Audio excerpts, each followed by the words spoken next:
Now, to get us more perspective on India's women voters, we are now being joined by senior journalist Aditi Phadnis.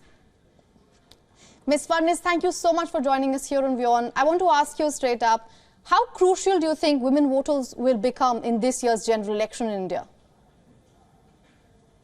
Well, as always, women voters are a very, very important constituency. In 2014, they came out in very large numbers to vote with both hands for Prime Minister Narendra Modi. Uh, Many of them had differences at home. The common myth is that women vote the way men tell them to vote. Right. This is a myth. There are many families where the men vote differently and the women vote differently, and they put this on on test in 2014 and again in 2019, and I think the same thing is going to happen this time as well. Ms. Phadnis, do you think India has able to bridge the gap between going from policy benefiters to policy makers?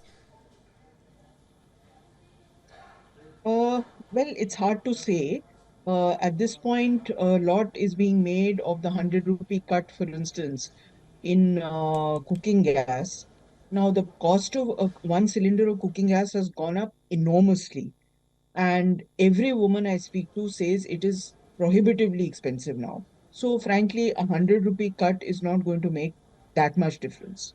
But that apart, it's not just cost of the implements and the tools that women work with in the kitchen, which is important. It is also an overall sense of security and overall sense of being valued for their contribution to society, for their empowerment. And on these counts, I think they are probably quite enthused by, say, the Yogi Adityanath government in UP, by the Aam Aadmi Party government in Delhi, and so many other decisions that they feel have really empowered them. Any bus, any public transport, any bus you see in the morning will be packed with women and children, Right. women taking their children to school. So it's pretty heartening to see that, because travel for women in Delhi is free now. Right. Ms. Phadnis, of course, India has a long way to go in terms of equality and all of that. But when it comes to politics, politics has been a sector where male have dominated for a really long time, not just in India, but rest of the globe. But do you think India can send out a message to the world on this International Women's Day when it comes to Indian leaders in politics? Well, I mean, there have been many women leaders in politics, and they have performed exceedingly well. You asked a question about policy. Policy makers who are women are pretty shrewd and pretty intelligent in the way they make policy. We have the chief of SEBI, who is a woman. You have the former foreign minister, who was a woman.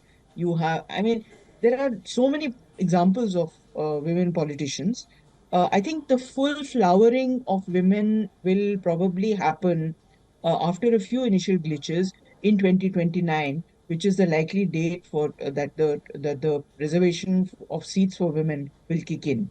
You will see, I think, a big push for women policymakers, and not just by the nominal decision of appointing women in high places, but actually seeing women policies which support women. All right, Ms. Phadnis, thank you so much for speaking with us. It was a pleasure speaking to you. For all the latest news, download the WION app and subscribe to our YouTube channel.